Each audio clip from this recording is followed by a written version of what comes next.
The fluorescent lights of Riverside Corporate Center buzzed quietly in the late evening hours, casting a sterile glow across the polished marble floors. Robert checked his watch and frowned. 10 minutes past 11, and the new cleaning staff member still hadn't shown up for orientation. He drummed his fingers against the reception desk, his irritation growing with each passing minute. Always the same with these new hires, he muttered to himself. No respect for punctuality. Robert had been the night manager at Riverside for nearly 7 years. At 45, his once dark hair was now peppered with gray, and the constant late nights had etched permanent lines around his eyes. He took pride in running a tight ship. The night cleaning crew was his domain, and he expected nothing less than excellence from every member of his team. The glass doors at the entrance slid open, and a woman in her early 40s hurried in, clutching a folder to her chest. She wore the navy uniform of the cleaning staff, her black hair pulled back in a neat bun. Her eyes darted around the lobby until they landed on Robert. "You must be May," Robert said flatly, not bothering to hide his annoyance. "You're late." The woman approached the desk and smiled apologetically. She pulled a small notepad from her pocket, quickly wrote something down and handed it to Robert. "Sorry I'm late. Bus was delayed. I'm May Lee. Very happy to meet you." Robert stared at the note, confusion giving way to realization. Now he remembered the email from HR. The new hire was deaf. Great. Just what he needed. Someone who couldn't even hear basic instructions. "Right," Robert said, forgetting for a moment that she couldn't hear him. He took the notepad and scribbled, "Follow me. We need to get started." As they walked through the quiet building, Robert's mind raced with concerns. How was he supposed to manage someone who couldn't hear the walkie-talkies? What if there was an emergency? This was going to be nothing but trouble. In the staff room, 2 other cleaners were taking their break. Darnell, a man in his 60s who had been with the company for over 20 years, looked up from his sandwich and smiled warmly at May. Beside him, Lena, a college student working part-time, waved enthusiastically. "This is May," Robert announced, his voice carrying a subtle tone that the others immediately picked up on. "She's deaf, so, keep that in mind." Darnell stood up and extended his hand to May. "Welcome aboard," he said, making sure to face her directly so she could read his lips. He then made a simple sign that May recognized as welcome in American Sign Language. May's face lit up. She signed back, her hands moving gracefully through the air. "You know sign language?" Robert asked, surprised. "Just a little," Darnell replied. "My niece is hard of hearing. Figured it might come in handy here too." Lena approached next. "I don't know any signs yet, but I'd love to learn," she said, speaking slowly and clearly while looking at May. May took out her notepad again and wrote, "Thank you both. I'm happy to teach you if you want to learn." Robert cleared his throat. "Well, that's all very nice, but we have work to do. I need to show May her duties for tonight." The orientation was tedious. Robert found himself having to write down every instruction, and even then, he wasn't sure if May understood everything. When she asked questions by writing them down, Robert's patience wore thin. It slowed everything down, and efficiency was what mattered most in this job. "You'll be starting on the 5th floor," Robert explained through written notes. "It's mostly executive offices, so everything needs to be perfect. Trash emptied, surfaces dusted, floors vacuumed, bathrooms spotless." May nodded, her eyes attentive and serious. She wrote, "I understand. I will do a good job." "You'd better," Robert muttered under his breath, knowing she couldn't hear his comment. As the night progressed, Robert checked in on all his staff. Darnell was methodically working through the 2nd floor, his movements slow but thorough. Lena was efficiently cleaning the 3rd floor break rooms. When Robert reached the 5th floor to check on May, he was prepared to find mistakes, to have to show her how to do things properly. Instead, he found the executive offices gleaming. May was carefully dusting the awards cabinet in the main conference room, paying attention to every crevice and corner. She didn't notice Robert at first, focused entirely on her task. When she finally turned and saw him, she smiled and gave a small wave. Robert inspected her work, looking for flaws. The trash bins were all emptied, the desks organized, the floors spotless. He couldn't find anything to criticize, which somehow annoyed him even more. May pulled out her notepad. "Is everything okay? Did I miss something?" "It's fine," Robert said, forgetting again that she couldn't hear him. He quickly wrote, "Acceptable. Continue." Back in his office, Robert reviewed the personnel file HR had sent over. Mealy had excellent references from her previous job at a small hotel. There were notes about her efficiency and attention to detail. There was also a section about reasonable accommodations, written instructions, a vibrating pager for emergencies, and a recommendation to learn basic sign language for daily communication. Robert snorted at the last suggestion. He had enough on his plate without having to learn a whole new language just for one employee. The vibrating pager was one thing. Safety was non-negotiable, but beyond that, she would have to adapt to how things worked here, not the other way around. The next morning, as the night shift prepared to leave, Robert watched as May interacted with the day staff arriving for work. Despite the communication barrier, she was making an effort, using her notepad and expressive gestures. To his surprise, people responded positively, some even attempting simple signs they must have learned from somewhere. "She's fitting in well," said a voice behind him. Robert turned to find Patricia from HR standing there, coffee in hand. "I suppose," Robert replied non-committally. "The team seems to like her," Patricia continued. "Darnell mentioned she's very thorough." "She's adequate," Robert conceded. "But it's a lot of extra work, having to write everything down, make special arrangements. Not exactly efficient." Patricia gave him a long look. "Accommodations aren't about efficiency, Robert. They're about equity. And from what I hear, May is actually quite efficient despite the communication differences." Robert shrugged. "We'll see how it goes." Over the next few weeks, May continued to impress everyone except Robert. Her work was consistently excellent, and she often finished her assigned areas faster than expected. During breaks, she would teach interested coworkers simple signs, writing down explanations when needed. Even some of the day staff had begun learning how to sign good morning and thank you. Robert, however, kept his distance. He assigned May to the most challenging areas of the building and scheduled her for the least desirable shifts. When equipment broke or supplies ran low, he made announcements over the PA system, a system May couldn't hear, and then expressed frustration when she didn't respond. One evening, Lena approached Robert's office with a concerned expression. "You know May can't hear the announcements, right?" she asked. "Maybe we could set up a system where someone texts her when there's an announcement." "I don't have time to create special systems," Robert replied. "Everyone else manages just fine with the way things are, but that's because everyone else can hear," Lena pointed out. Robert's expression hardened. "Look, I'm trying to run a cleaning service here, not a charity. If she wants to work in a regular workplace, she needs to figure out how to keep up." Lena left, disappointment clear on her face. But Robert didn't care. In his mind, he was being perfectly reasonable. The world didn't change to accommodate every person's limitations. People adapted to the world. That's how it had always been for him. What Robert didn't realize was that his attitude was becoming increasingly obvious to everyone around him. While May continued to work diligently, unaware of many of the snide comments made behind her back, others noticed. They saw how Robert rolled his eyes when May approached with a written question. They heard his muttered complaints about the special treatment she received, and they also saw how, despite it all, May never complained. She arrived early for her shifts, stayed late when needed, and even brought homemade cookies for the break room once a week. She kept a small whiteboard in her locker, where she wrote encouraging messages for whoever might read them. As the night shift ended one Friday morning, Darnell caught up with Robert in the parking lot. "You know, I've been here a long time," Darnell began, his voice carrying the weight of his years. "Seen managers come and go. Seen all types of people work these floors." Robert unlocked his car. "Is there a point to this, Darnell?"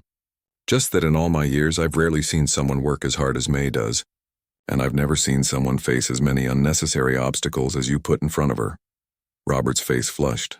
"I treat her exactly the same as everyone else." "And that's the problem," Darnell replied. "She's not the same as everyone else, but that doesn't make her less capable, just different." As Robert drove home in the early morning light, Darnell's words echoed in his mind. He pushed them away.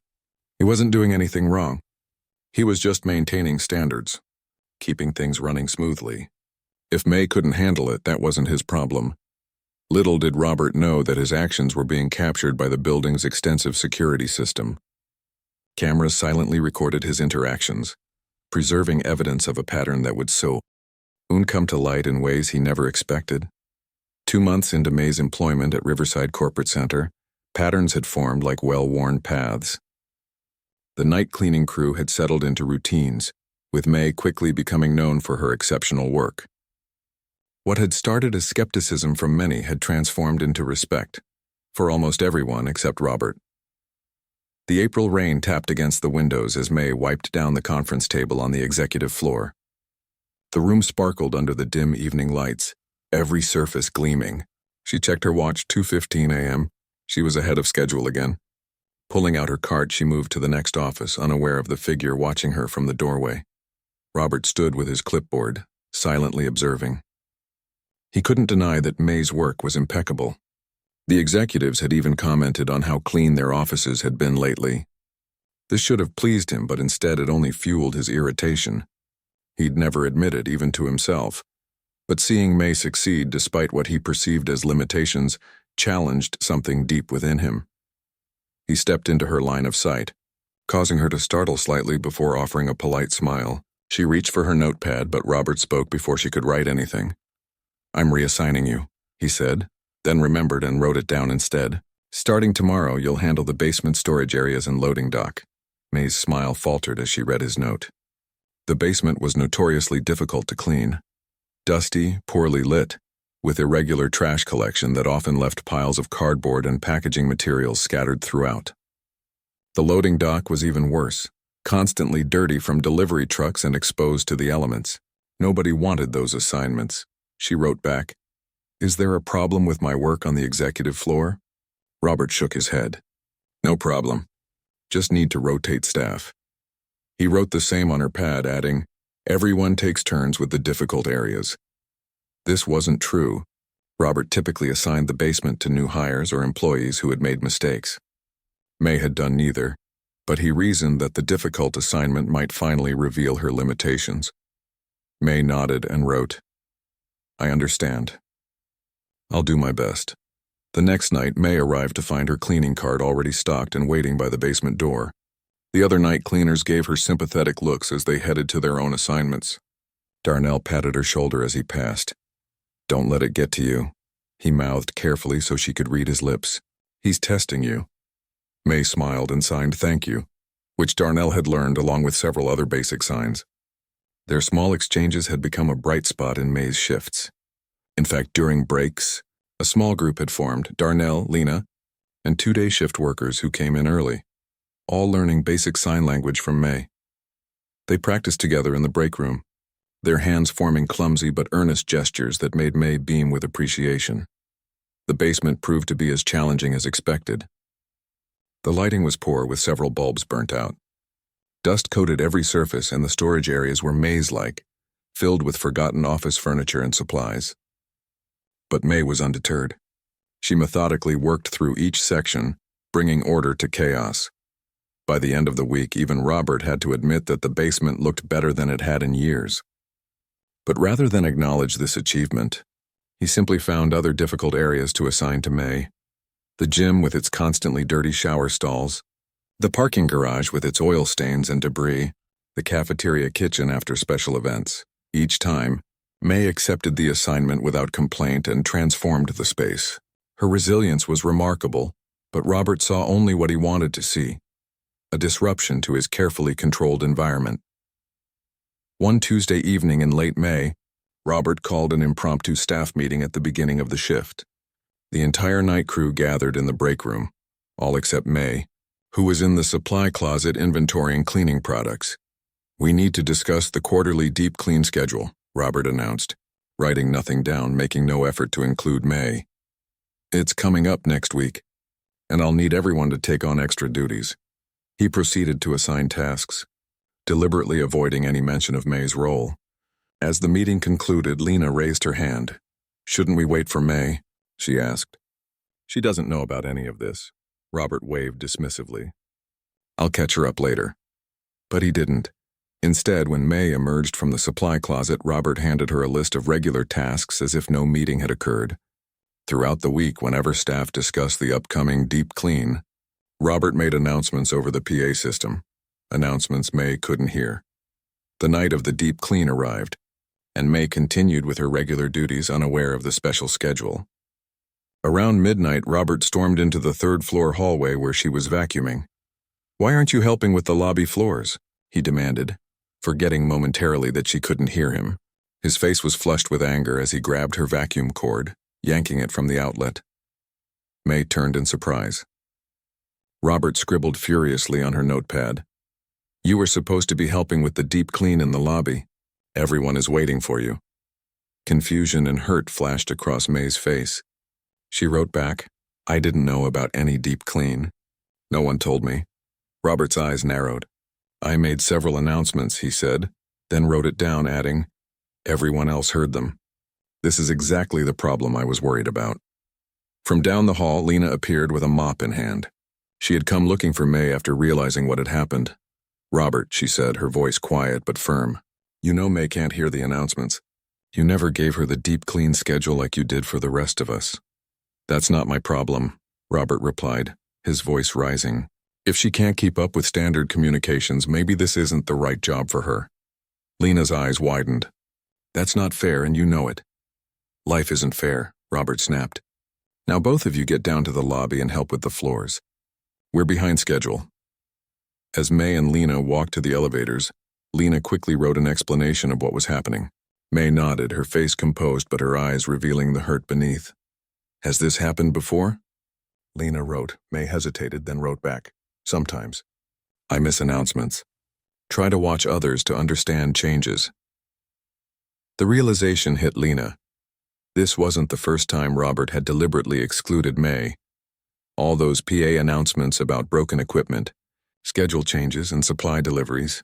May had been missing important information for weeks, and Robert had been using it against her. In the lobby, the rest of the crew was scrubbing the marble floors. Darnell looked up as May and Lena joined them, understanding passing between them without words. He moved over to make room for May beside him, showing her the technique they were using for the special wax treatment. As the night wore on, the tension remained thick in the air.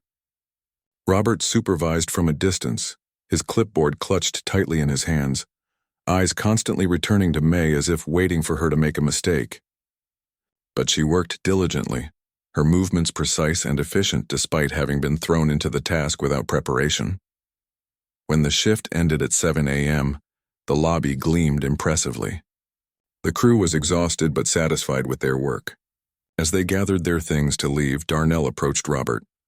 "That wasn't right, what you did to May," he said, his voice low so others wouldn't hear. Robert straightened defensively. "I don't know what you're talking about." "Yes, you do," Darnell replied. "You've been setting her up to fail since day one. But here's the thing. She keeps succeeding anyway." Robert's jaw tightened. "I have higher expectations for this team than just not failing. If someone needs special treatment just to do the basics of their job, then maybe—" "She doesn't need special treatment," Darnell interrupted. "She needs appropriate communication. There's a difference." "Look," Robert said, his patience wearing thin. "I've been running this crew for 7 years. I know what works and what doesn't. All these accommodations slow everything down." Darnell shook his head sadly. "You know what's really slowing things down? Your attitude. May finishes her work faster than almost anyone else, even with the hardest assignments. Imagine what she could do if you actually set her up to succeed instead of fail."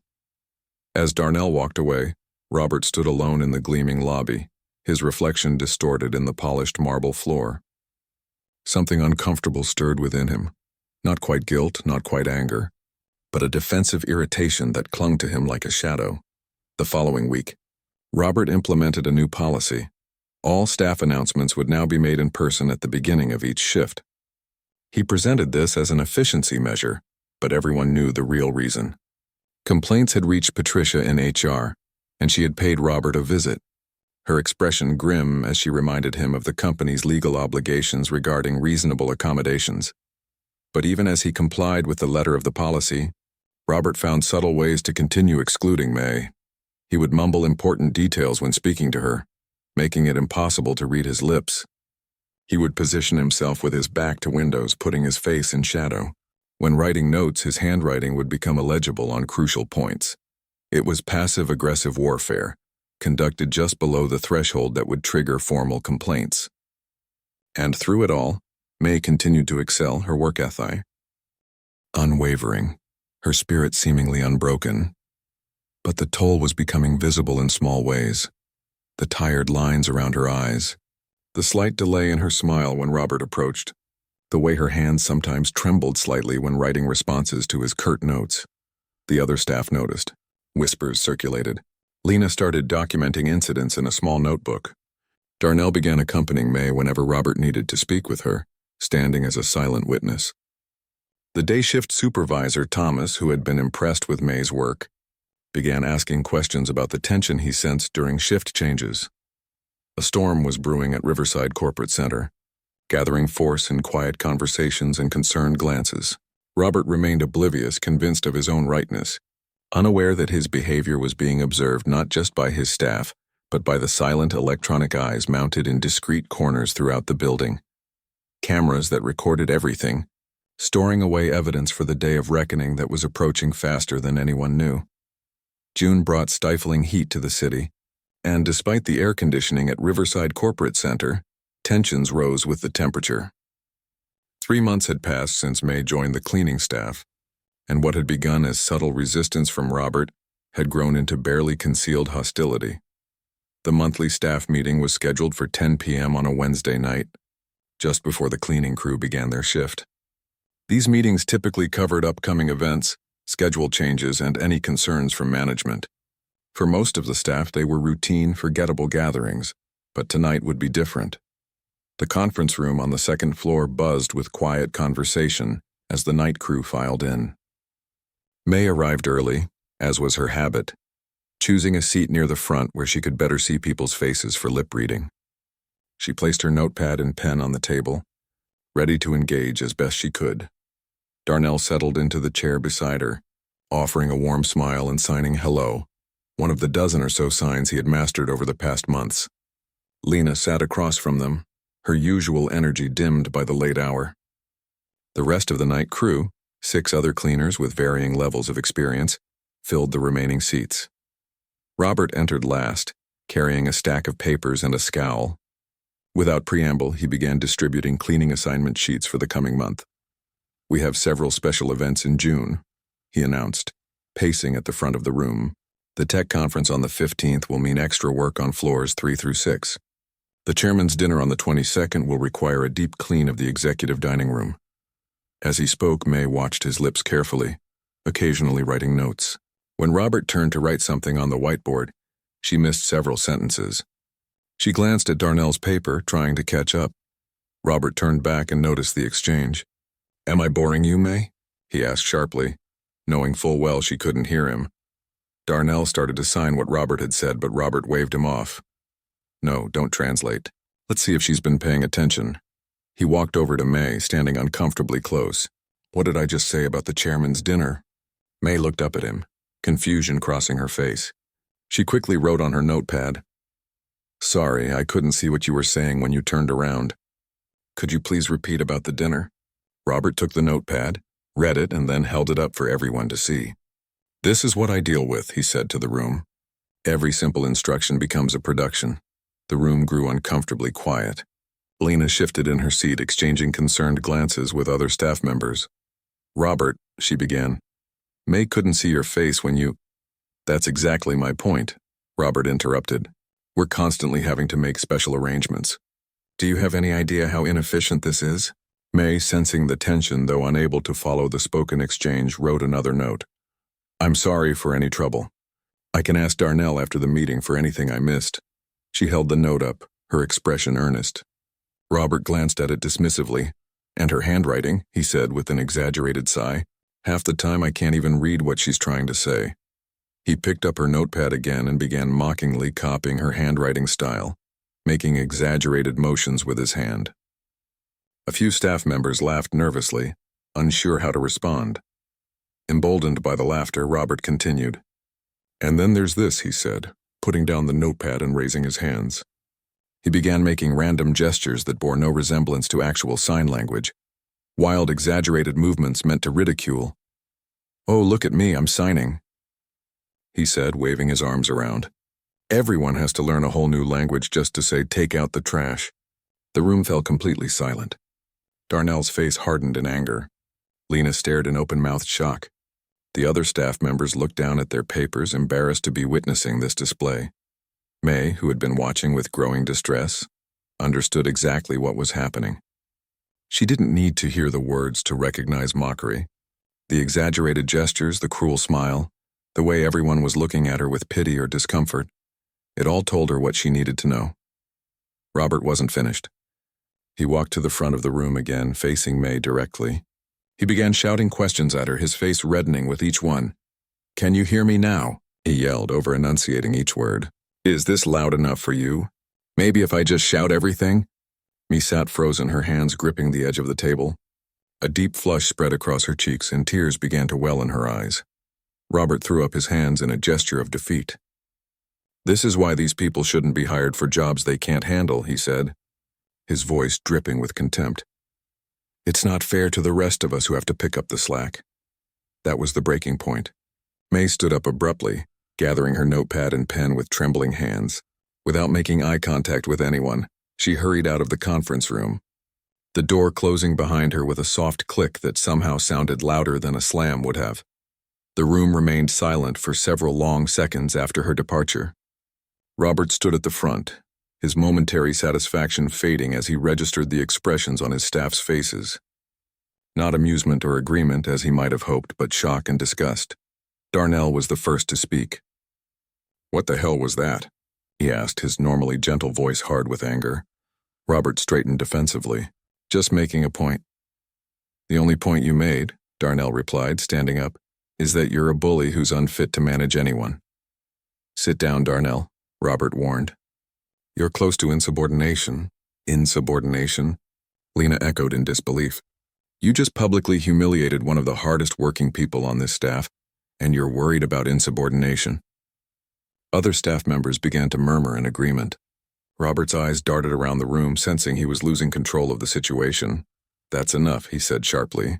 "This meeting isn't about May. We have a schedule to discuss." "I think this meeting is over," Darnell said, gathering his papers. "Some of us need to go check on our colleague." One by one, the staff began to stand, collecting their things and moving toward the door. Robert watched in stunned silence as his authority evaporated before his eyes. "If you leave now," he called after them, "don't bother coming back." Lena paused at the door. "Are you firing the entire night cleaning crew, Robert?" she asked calmly. "Because I'm pretty sure HR would be interested in hearing why." With that, she left, following the others in search of May. Robert remained alone in the conference room, the echo of his cruelty hanging in the air around him. They found May in the women's restroom on the first floor. She was standing at the sink, splashing cold water on her face, trying to compose herself. When Lena entered, followed hesitantly by Darnell and two other female staff members, May tried to smile, but her red eyes and trembling lips betrayed her distress. Lena took out her phone and typed a message, then showed it to May. "What Robert did was wrong. We're all upset about it. Are you okay?" May read the message, then reached for her notepad. She wrote, "I'm fine, used to it. Need to get to work now." The attempt at normalcy broke Lena's heart. She typed another message, "No, this isn't okay. It's harassment. We should report it." May read this and shook her head firmly. She wrote, "Need this job. Don't want trouble." Darnell, standing in the doorway, signed sorry to May, a gesture she acknowledged with a sad smile. He then pulled Lena aside, speaking quietly. "We can't force her to report it if she doesn't want to," he said. "But that doesn't mean we can't document what happened." Lena nodded in agreement. "I've been keeping notes for weeks. This isn't the first incident, just the worst. I think it's time we took those notes to someone who can do something about it," Darnell replied. "Whether May wants to be involved or not, what happened in there was wrong." Back in the conference room, Robert had regained his composure and was gathering the abandoned meeting materials. The reality of what had transpired was beginning to sink in, bringing with it not remorse but resentment. In his mind, he was the victim here, of unreasonable accommodation requirements, of staff disloyalty, of a system that prioritized inclusion over efficiency. He didn't notice the small red light in the corner of the ceiling, the security camera that had captured the entire incident. The same system of cameras that had been silently recording his pattern of behavior for months. As the night shift began their duties, a subdued tension hung in the air. May worked methodically as always, though her usual cheerfulness was noticeably absent. The others gave her space while also making sure she wasn't alone for too long. Small gestures of solidarity emerged. A coffee left on her cart, a note of encouragement, a thumbs up from across the hall.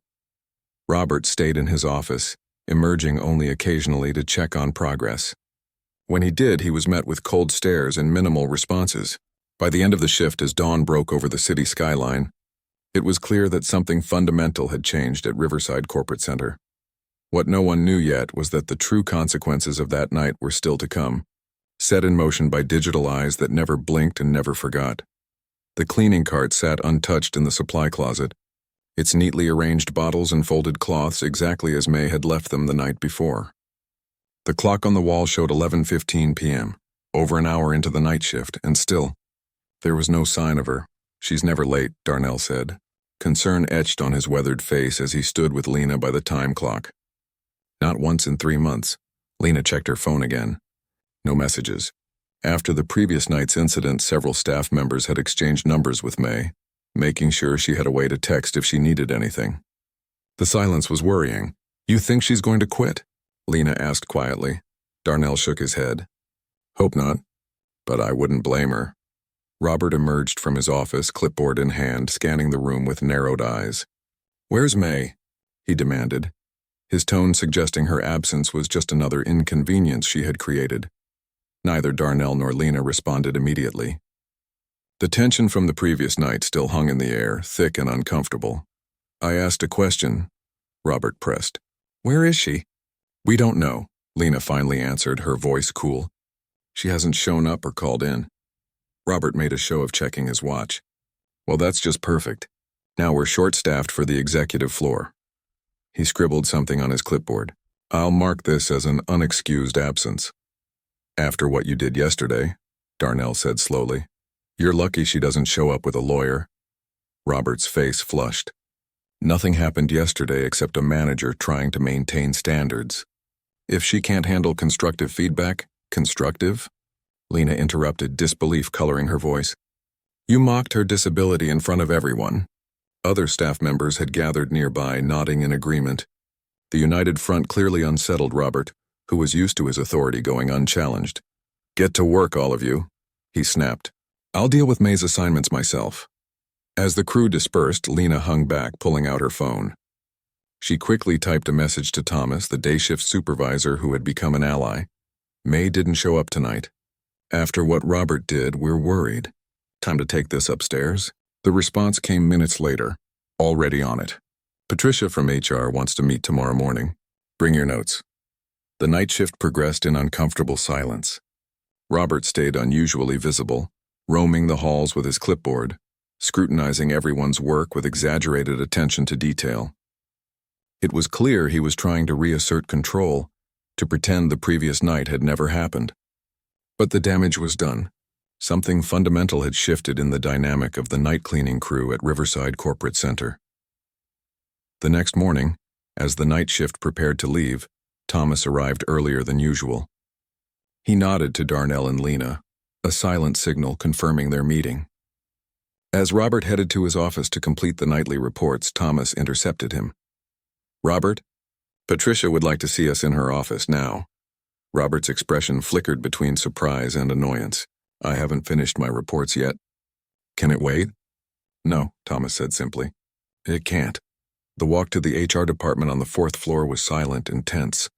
When they arrived, Patricia was waiting with Anthony, the building's head of security, a heavy-set man with salt and pepper hair and an expression that revealed nothing. Also present was Christine Yang, the company's operations director, a position several levels above Robert in the corporate hierarchy. Robert's confidence wavered slightly at the sight of the group. "What's this about?" he asked, trying to maintain an authoritative tone. Patricia gestured to the chairs arranged in front of her desk. "Please sit down. We need to discuss some serious concerns that have been brought to our attention." As they settled into their seats, Patricia opened a folder on her desk. We've received multiple reports about an incident during last night's staff meeting involving Mei Li. Robert straightened defensively. There was a minor disagreement about communication protocols, nothing serious. That's not what we've heard, Christine said, her voice calm but firm. We have statements from several staff members describing what they characterized as public humiliation and mockery of an employee with a disability. They're exaggerating, Robert insisted. I was simply pointing out the difficulties in— Let me stop you there, Patricia interrupted. Before you say anything more, there's something you should see. She nodded to Anthony, who turned to the large monitor on the wall and pressed a button on his tablet. The screen flickered to life, showing the conference room from the previous night. The angle was from above, one of the security cameras mounted in the corner of the ceiling. There was no sound, but none was needed. The footage clearly showed Robert's exaggerated gestures, his shouting, the obvious mockery. It showed May's distress and hasty exit. It showed the staff's shock and anger. Robert's face paled as he watched. That's taken out of context, he stammered. Is it? Anthony asked, speaking for the first time. He tapped his tablet again and the screen changed to show another clip, this one from 2 weeks earlier. In this footage, Robert was seen moving May's cleaning cart while she was working in an office, hiding it around a corner. When May emerged and found her cart missing, her confusion was evident. Robert, watching from a distance, was clearly smirking. We have dozens of these, Anthony continued, his voice matter-of-fact, going back months. Clip after clip played on the screen, Robert unplugging May's vacuum cleaner when her back was turned. Robert placing important notes about schedule changes on high shelves where she couldn't see them. Robert deliberately turning away when speaking to her so she couldn't read his lips. The security cameras in this building record continuously, Anthony explained. We don't actively monitor all footage, but it's stored for 90 days. After receiving complaints, I reviewed the archives. Robert sat in stunned silence, watching his own behavior documented in irrefutable detail. But that's not all we found, Patricia said, nodding again to Anthony. The screen changed once more. This footage showed May in the break room during lunch. She was sitting with a young man, one of the maintenance workers, helping him with what appeared to be homework papers. Her hands moved expressively as she explained something, writing notes, pointing to different parts of the page. That's Luis, Thomas explained. He's working on his GED. Apparently, May has been tutoring him during breaks. She used to be a teacher's aide before moving here. Another clip began. May staying late after her shift, helping an elderly member of the cleaning staff finish his rounds, refusing his attempts to give her money for her help. Then another. May teaching a small group of co-workers sign language during lunch, her face alight with joy as they practiced together. And another. May leaving notes of encouragement on her co-workers' lockers, simple messages like, "Great job today," and "Your hard work makes a difference." The final clip showed May finding a wallet left behind in an executive office. She opened it, found the ID, and immediately took it to security, declining the reward the grateful executive tried to give her the next day. As the screen went dark, silence filled the room. Robert stared at his hands, unable to meet anyone's eyes. Mei Li has been an exemplary employee, Christine said finally. Her performance reviews from her supervisors, except you, Robert, are outstanding. Her attendance was perfect until today. Her coworkers describe her as hardworking, kind, and dedicated. In contrast, Patricia continued, what we've seen from you is a pattern of targeted harassment, discrimination, and hostile workplace creation, all serious violations of company policy and, potentially, the law. Robert finally looked up. I was just trying to maintain standards, he said weakly. The accommodations she requires are minimal and reasonable, Christine interrupted. A notepad, a vibrating pager for emergencies, basic courtesy and communication. These accommodations cost the company almost nothing, and in no way prevent her from excelling at her job, which, by all accounts and evidence, she has. Robert, Patricia said, her tone softening slightly. Why? What was it about May that bothered you so much? Robert opened his mouth, then closed it again. The truth was, he didn't fully understand it himself. Something about May's success, despite what he perceived as a limitation, challenged his worldview, made him uncomfortable in ways he couldn't articulate. It doesn't matter why, Christine said after Robert's continued silence. What matters is what happens now. She exchanged glances with Patricia before continuing. Robert, you're being placed on administrative leave, effective immediately pending a full investigation. Please surrender your keys and building access card to security. Before you leave. Robert's face flushed with anger and humiliation. You're suspending me? For what, doing my job? No, Christine replied firmly. For failing to do your job with the professionalism and respect that we require from all our employees, especially those in management positions. As the meeting concluded, Robert was escorted to his office to collect his personal belongings, then to the exit. As the glass doors closed behind him, he stood on the sidewalk, the morning sun beating down on him, wondering how everything had gone so wrong so quickly. Inside, Patricia was on the phone speaking quietly. Yes, I understand it's early, but this is important. We need to reach Mei Li as soon as possible. She paused, listening. Yes, please tell her we've reviewed the situation and would like her to come in for a meeting. And please make it clear that she is not, I repeat, not in any trouble. As she hung up, Thomas asked the question everyone was thinking. Will she come back? Patricia sighed. I hope so. But after what she's been through, I wouldn't blame her if she didn't. What none of them knew was that at that very moment, Mei was sitting in her small apartment, staring at her silent phone, trying to gather the courage to send a simple message. I quit. Her finger hovered over the send button, tears blurring her vision, unaware that the truth had already come to light, and with it, the possibility of justice. Sunlight streamed through the curtains of Mei's small apartment, casting long shadows across the living room. She sat on her couch, still in her pajamas, despite it being nearly noon, staring at her phone. The message she had typed, I quit, remained unsent, her thumb hovering uncertainly over the screen. 3 missed calls from the company's HR department blinked on her notification bar. She hadn't answered, unsure what more could be said after last night's humiliation. Part of her wanted to simply move on, to find another job where she could start fresh. Yet another part, the stronger part, hated the idea of being driven away, of letting Robert win. A soft knock at her door startled her. She wasn't expecting anyone. Cautiously, she approached the door and peered through the peephole. To her surprise, Lena and Darnell stood in the hallway, Lena holding what appeared to be a bakery box. Mei opened the door, confusion evident on her face. She quickly grabbed her notepad from the side table and wrote, Why aren't you both asleep? Night shift workers should be resting now. Lena smiled, taking the notepad to respond. More important things to do. Can we come in? Brought your favorite almond croissants. Mei hesitated, then stepped back to let them enter. Her apartment was small but immaculately kept, with potted plants on every windowsill and framed photographs of landscapes on the walls. She gestured toward the sofa, inviting them to sit. Darnell took the notepad next. Something big happened this morning. You need to know about it. For the next 20 minutes, they took turns writing, explaining everything. The meeting with HR, the security footage, Robert's suspension, the company's desire to speak with her. Mei read each note carefully, her expression shifting from disbelief to shock to cautious hope. They saw everything? She wrote.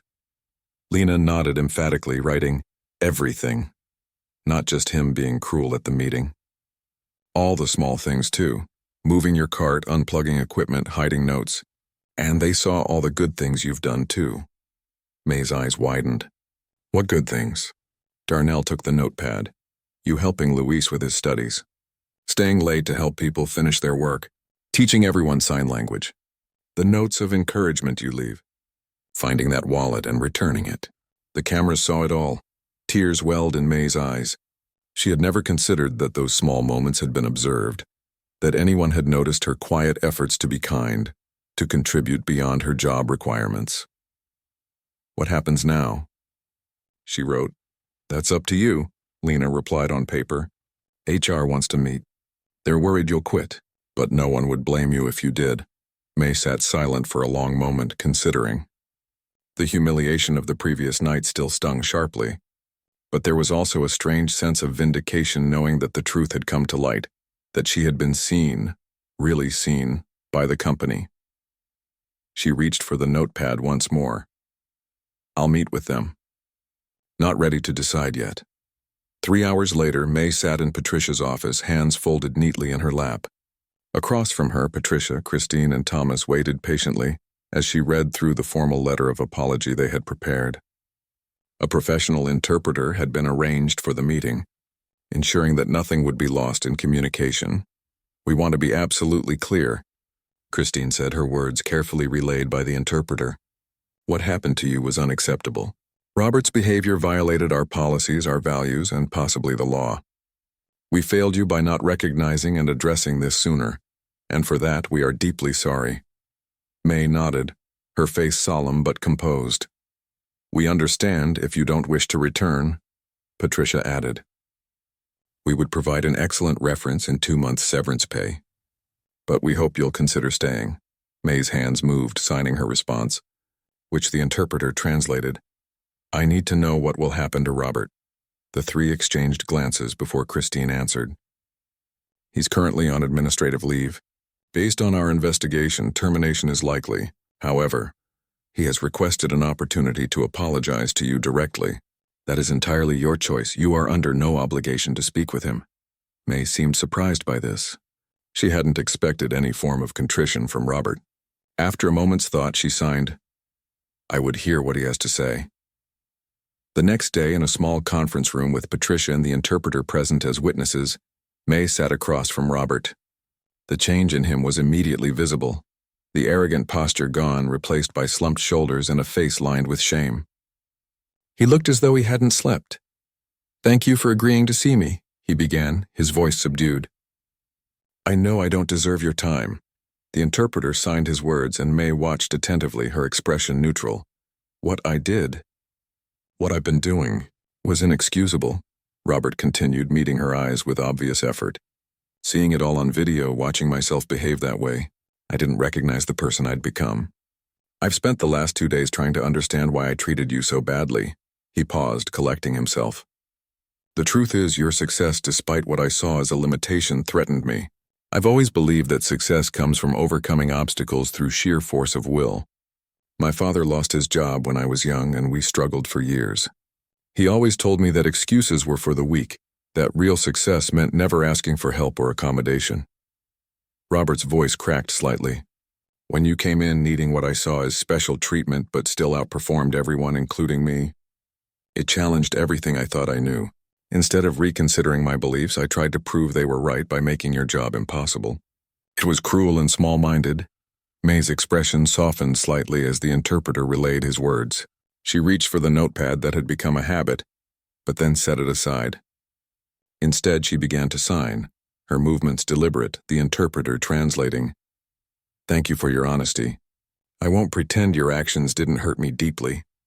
Being mocked for something I cannot change brought back painful memories from childhood, but I understand what it's like to have your worldview challenged. When I lost my hearing at 19, I had to rebuild my entire understanding of myself and my place in the world. It wasn't easy." Robert listened intently, genuinely engaged with her words in a way he had never been before. "I don't know if I can forgive you yet," May continued through the interpreter, "but I believe in second chances. We all deserve the opportunity to learn and grow from our mistakes." Robert nodded, visibly moved. "I don't expect forgiveness. I just wanted you to know that I'm truly sorry, and that I'm going to work on becoming better." He hesitated, then added, "If there's ever anything I can do to make amends."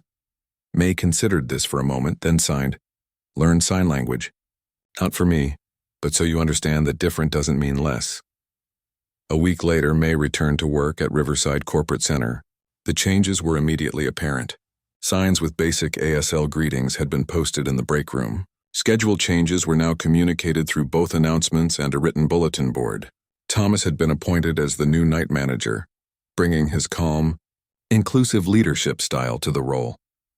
On her first day back, May discovered that her cleaning assignments had changed.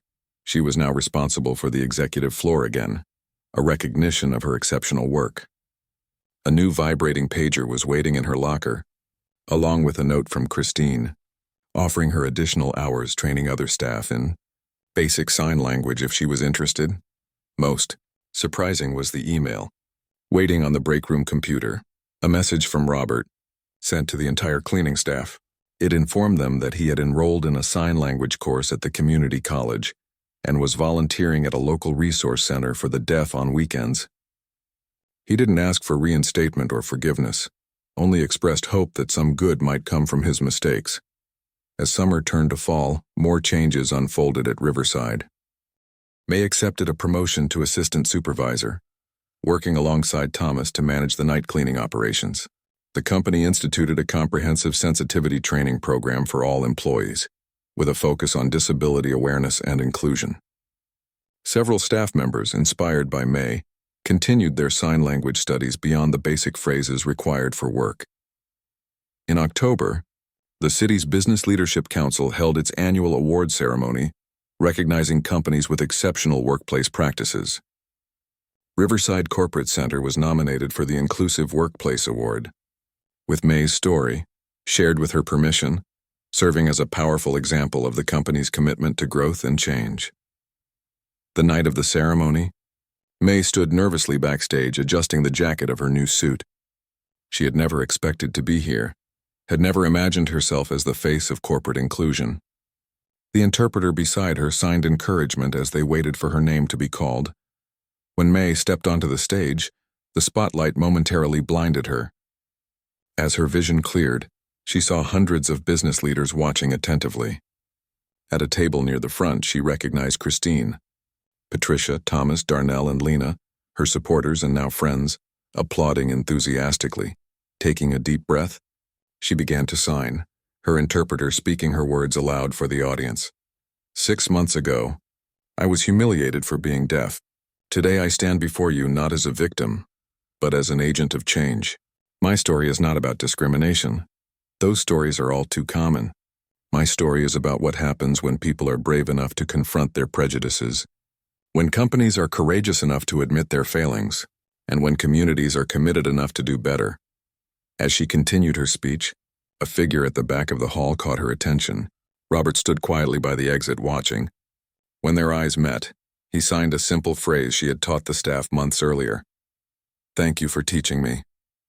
May nodded in acknowledgement, then returned to her speech, her hands moving confidently through the air, telling a story of transformation that extended far beyond one cleaning crew, one deaf woman, or one night manager.